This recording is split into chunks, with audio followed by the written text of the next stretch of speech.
Good afternoon, Rajeev. Warm Good welcome to afternoon. you on behalf of APAC News Network. So, very briefly, APAC News Network is a media organization headquartered out of Noida, Mhm. and we primarily focus on verticals across government, education, healthcare, BFSI, IT, and enterprise. In fact, very strong in government, healthcare, and education. Perhaps we are the only B2B media who hosted Prime Minister Modi in a platform in last 1 year. Yep. So today, the discussion, what we would like maybe to start with is if you can take us through in the informatics portfolio, what are the solutions and services that you offer for the Indian market? Great. Okay. Thank you so much for inviting me here, Rajneesh. It's a pleasure being here. Okay. Regarding informatics, see, we are a company. We are about a 40-year-old company, 4-decade-old company, I would say. As a brand, informatics has been there servicing the cash management side of the industry. And the broad portfolio that we offer or we focus is on compliance, integration, reconciliation, and cash management. That's our core offering to the industry. And we primarily focus on the BFSI sector, that is on the banks, mutual funds, NBFCs, insurance, those kind of industries. So here that brings us to the perhaps the most critical point is BFSI and the within BFSI the segments that you mentioned are perhaps one of the sectors that is most regulated. So there Mhm. are multiple compliances and which you need to conform to, and there are geographically also there are multiple compliances. And in today's world, when if I may say, financially you are connected across geographies. Correct. So, how is that as a challenge for the BFSI organizations? And what is the role of informatics in helping enterprises manage that? Okay, so in the current situation, yeah, given the pandemic and all that stuff, people are looking at more of working from home or outside office, and BFSI being the critical sensitive sector where it primarily drives the economy of the country. Everything is time bound, and a lot of things are done in a kind of controlled fashion. So what we try to enable through our solutions are some key automations, integrations, through which the manual efforts are reduced to a large extent, and people can actually rely on the system to take care of these automations. So these are primarily automated integrations and seamless integrations. Okay, so that what I'd like to elaborate, understand a little more is one what you were explaining, this integration in terms of the operating model of it, more on the underlying technology behind it. How does that work? Mhm. And also translating that into the business model. And Correct. especially if we look at, as you mentioned, during the pandemic times.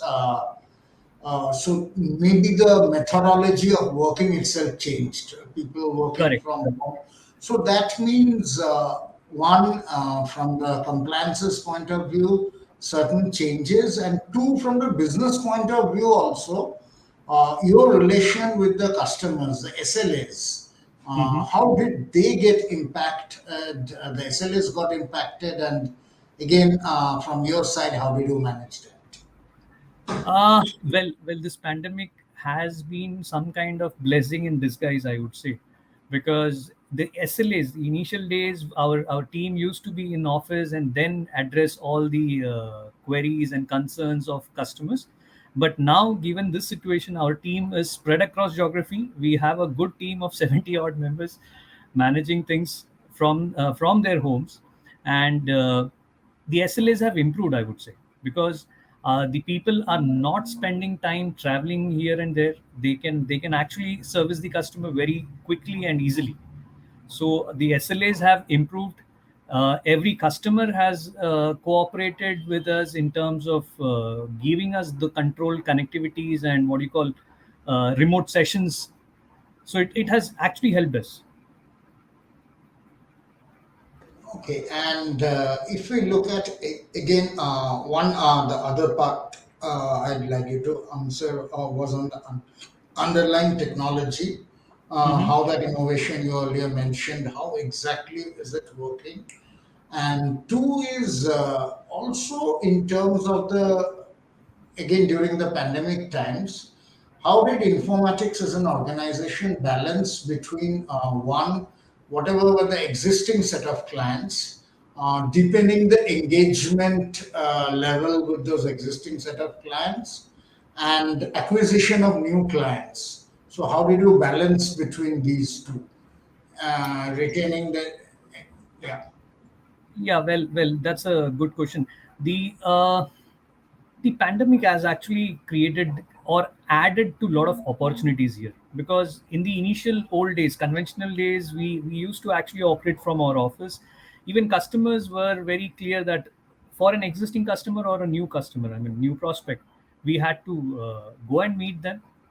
But now, given this situation, everybody is virtually available. I mean, you can just set up a time slot and request for a meeting online, and they are available just at the click of a button. So onboarding a new customer or connecting with new people has become easier for us, I would say. And of course, our existing customers, they have cooperated with us. They have kind of been very kind enough to share their what do you call network, extend their network in terms of VPN, private VPNs or secured VPNs to our team, so that we can actually support them in a seamless way. So our support levels have increased. Our customers are even experiencing a better turnarounds from us. That's what I can say as of now. Okay, so now you talked about your solutions in terms of reconciliation, the cash management, and the other solutions, and you are addressing different segments within BFSI. Correct. So what I would like to understand, one, within BSFSI, if we look at the sub verticals, Mhm. which are those sub verticals that are being addressed, and what are the use cases for each of these sub verticals, and whatever are the referenceable customer names? Of course, I can definitely share those things. So like I said, informatics, the core expertise of informatics has been cash management and things around payments or collections.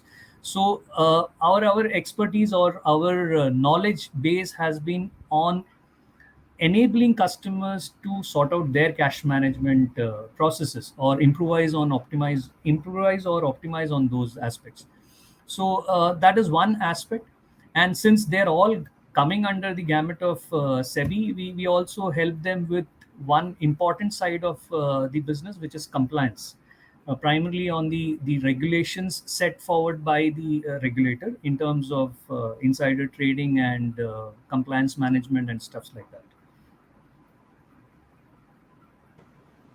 Okay, so that is what I was trying to understand, is which are the sub verticals within BFSI. Well, okay. The sub verticals inside BFSIs, the core industries that we focus are mutual funds.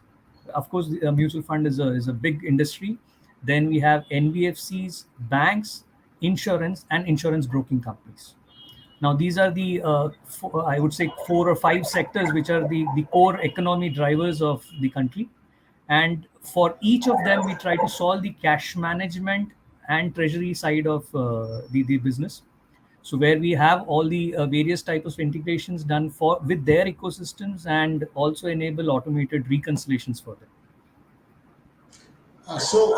Specifically, when we talk about this automated integration and across each of these segments, what are the main challenges? Some of the challenges might be segment specific, but what are those main challenges that you face, and how do you ensure to meet those challenges? See, the main challenges of implementing specific automation is you need to understand the business of each of these sector. Every sector has their own methodology of operations, and they have a different ecosystem. I mean, that's the starting point. And when informatics is actually trying to solve a problem, what we try to understand is how we plug the gaps there. how we understand or how we relate to their processes, how we stitch all these nitty-gritties of their processes and help them kind of overcome that. Our solutions are tuned enough to actually what do you call get a faster turnaround, do a quick integration of all their ecosystems. When I say ecosystem, it is their partners, their connected entities or subsidiaries through which the data is flowing seamlessly. So our system actually enables those kind of transition very easily. And who are some of the customers across each of these Of subsegments? course, if I have to name them, you can actually say that in the mutual fund space, out of the top 10, I would say all top 10 customers are with us. All top 10 players of the mutual fund industry, including names like HDFC Mutual Fund, Birla Mutual Fund, Tata, Kotak, they are all our customers. And from banks perspective, we have all the foreign banks with us. In fact, typically, if I have to name a few, it is Citibank and Barclays and Stanchart. They're all with us. And from an insurance perspective, we have got certain customers. Of course, I can't take the names now as of I don't have the permission to take them. But yes, we do have the listed companies, listed insurance companies with us. When you're talking about this automated integration, so in many of these cases, the banks and even the mutual funds, they will have some other applications when you're talking about the integration. And Absolutely, yeah. in many of these cases, with those working applications and that platform. And Hmm. many of these platforms are now sort of migrated towards a cloud environment also, Absolutely, yes, yes. especially in the last 1.5 year. So, how Hmm. is that integration happened, and sort of how did you overcome the challenges of doing that integration? Okay, see, integration, when I say it's primarily, yeah, every customer has got their own set of systems, that is for sure. And they are all on different technologies. So some customers have SAP, somebody has Oracle Financials and stuff like that. But yes, that given a situation, we have a kind of generic middleware, I would say, which is able to connect to practically any kind of system as long as we get a readable feed in terms of data. Our system can connect to that on an API model or a file model or a message queue model, whichever. Our systems are open to that kind of integration, and that's how we enable our customers to ensure that their mode of transport or mode of information transfer is made seamless.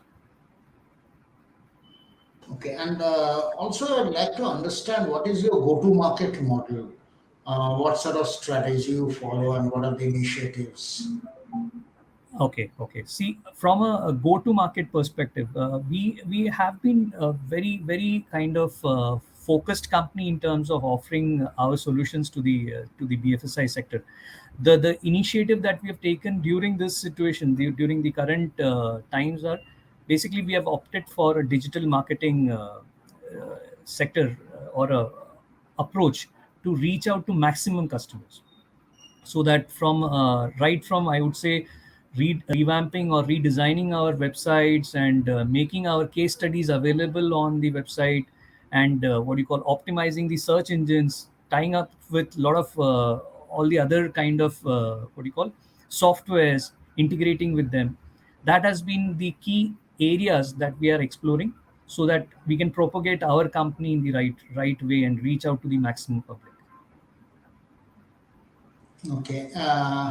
In terms of informatics, you mentioned four-decade-old company. In terms of your internal infrastructure, so both in terms of infrastructure-wise and manpower resources, how are you Mhm. positioned? See, we are a niche company, again, to reiterate. Now, when you say that infrastructure, we were onto an on-prem model. We were having everything in on-premise, but then eventually during this pandemic, as I said, this has been a blessing in disguise. So this actually forced us to move into a cloud model, I would say. But that said and done, our people are spread across geography now. Infrastructure per se is not a challenge for us, and our team can work seamlessly. We can cater to various kind of developments online, and we also support the customer online. So I think the pandemic has actually taught us how to look at things differently. Okay. And since you mentioned that you are from on-prem and move towards cloud, so if we say at this moment now, in terms of business-wise in solution, Mhm. wise, what will be the proportion between on-premise and cloud for informatics business? And two is what were the steps when Mhm. some of your clients who were using the on-premise solutions when they Mhm. migrated towards cloud, what were the steps involved? See, our solutions are built on, I would say, a primarily Microsoft-driven technology, Microsoft and Oracle and SQL. I mean, that's the kind of combination that we have, and it actually doesn't matter for us whether the customer is working on an on-prem server or an on-cloud server. Doesn't really matter. Our technology, our solutions are built on a technology which can be easily migrated. So if you really look at it, this pandemic is has even kind of forced our customers to move on to cloud. And when they moved on to cloud, it was a learning for us where our solutions we could migrate along with their solutions and move them, help them put it on cloud. That's how the customers could actually go in, and the same thing we applied to our set of internal infrastructure as well. Okay, and another thing, this might be an extension of the go-to-market model which I asked earlier. See, there Mhm. are, I won't say complementing OEMs or vendors Mhm. who is offering. See, one you talked about the where you're working with Oracle Financials or the Microsoft SQL. That part is fine, but Yeah. other than that, say within BFSI itself uh, you do you work in a complementary mode with other financial OEMs? And Yes. if Yes. so, how is that? How is the go-to-market there? Is it a consortium kind of joint marketing approach, or how does that work? See, it is okay. Okay, I have to give you background to this now. Now, like I said, our solutions are primarily integration kind of middlewares. So when I say middleware, we have multiple sorts of connectivity with. I mean, if I have to name a few, Bloomberg's, Reuters, Swift, Murex. Now these are what you call the very upmarket branded names which are prevalent in the industry and been there for ages now. I mean, so these are these trustworthy systems in terms of portfolio management or treasury management. And Trillium, our solution is a clear cut what you call integration middleware for that, where it seamlessly establishes connectivity with them, hands off, does a proper handoff with them, and also enables them to interact with the local systems. So typically, if they wish to kind of interface a third party system with a Bloomberg or a Murex, you just introduce Trillium in between and it starts communicating easily. Okay, thanks. Yeah, um, mm, understood that. So another thing is you touched this briefly at the beginning, but I'd very clearly like to understand what will be your key differentiators Mhm. vis-a-vis other players in the cash management and space. How what would you term as your unique USPs? Okay, okay. See, genesis of informatics has been cash management. So we morphed from a cash management service provider to I would say a technology company, a solution providing company. So our approach always has been from solving the customer's problem from a cash management perspective and optimizing the processes. And our plus point is the knowledge that we carry, our people.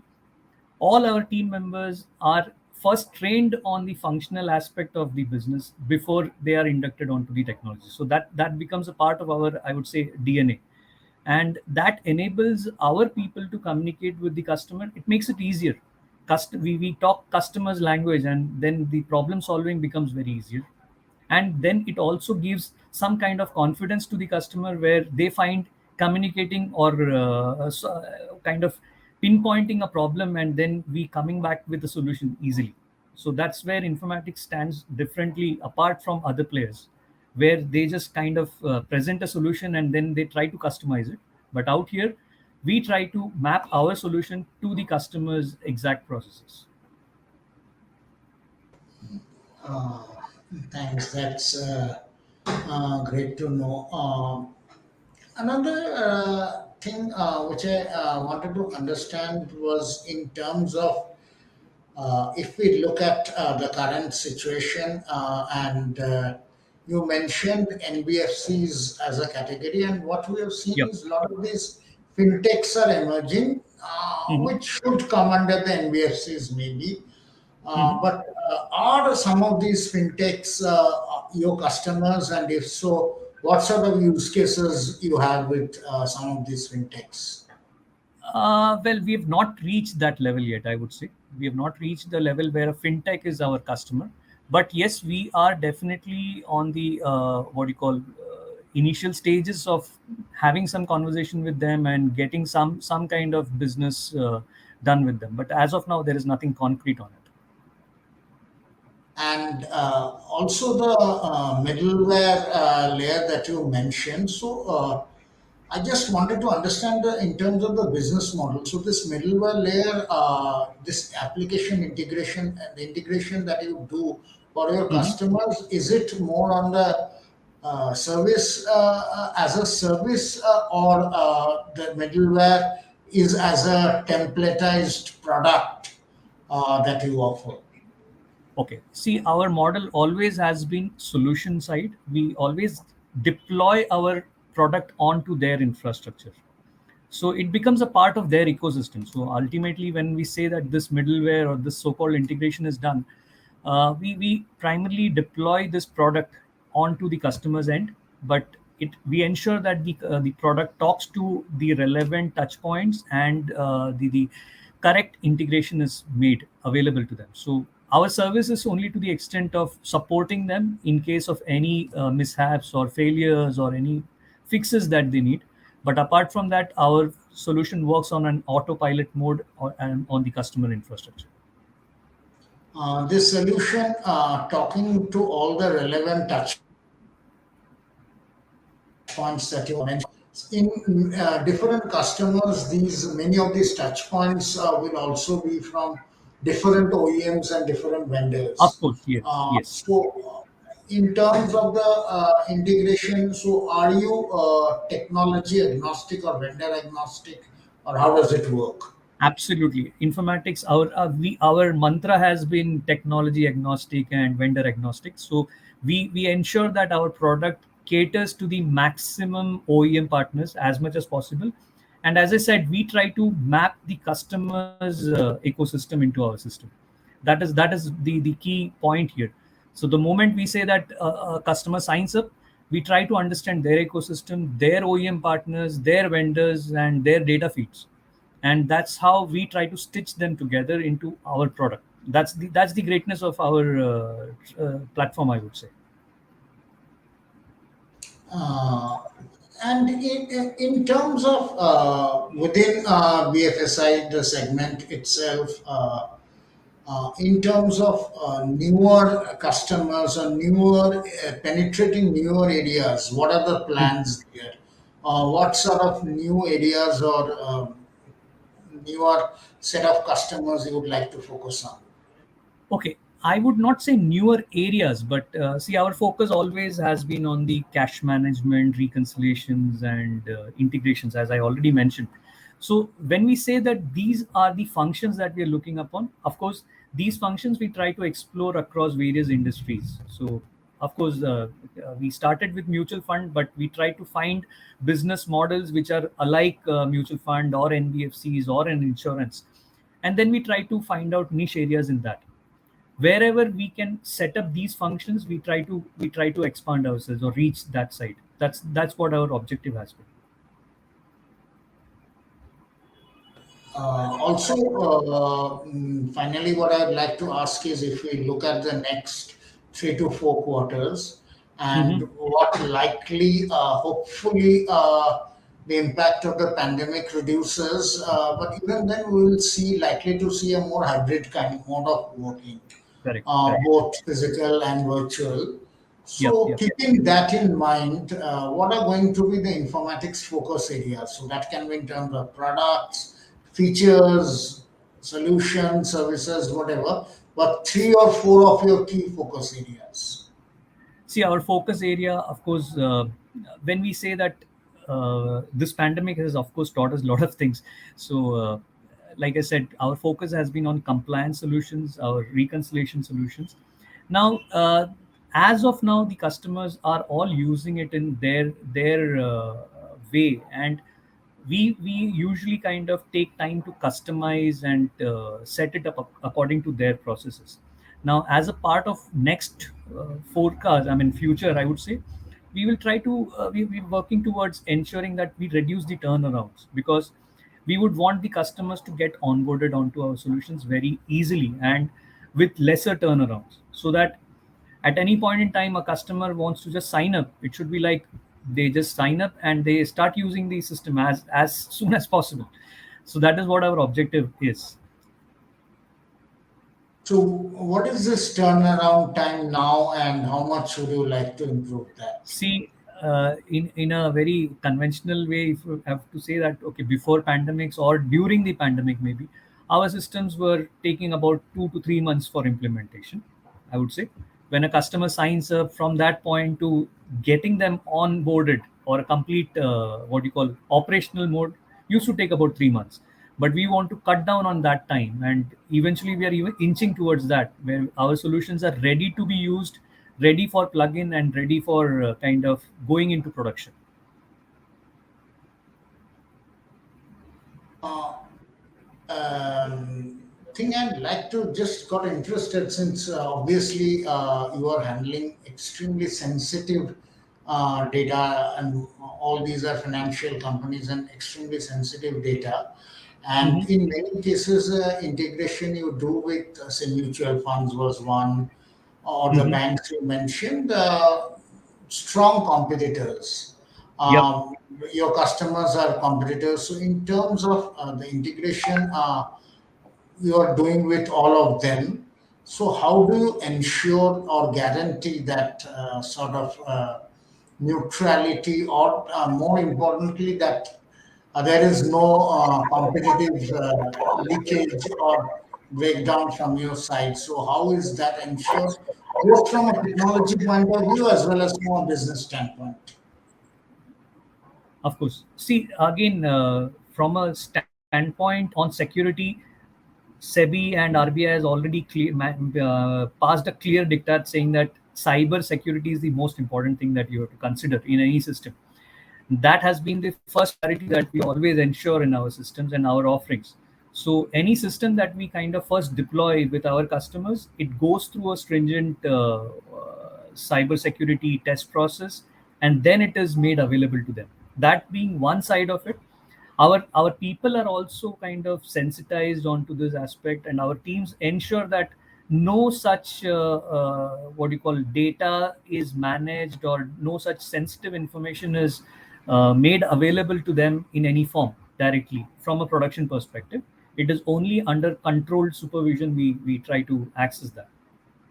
So that's something that informatics has always been wary of. Yeah.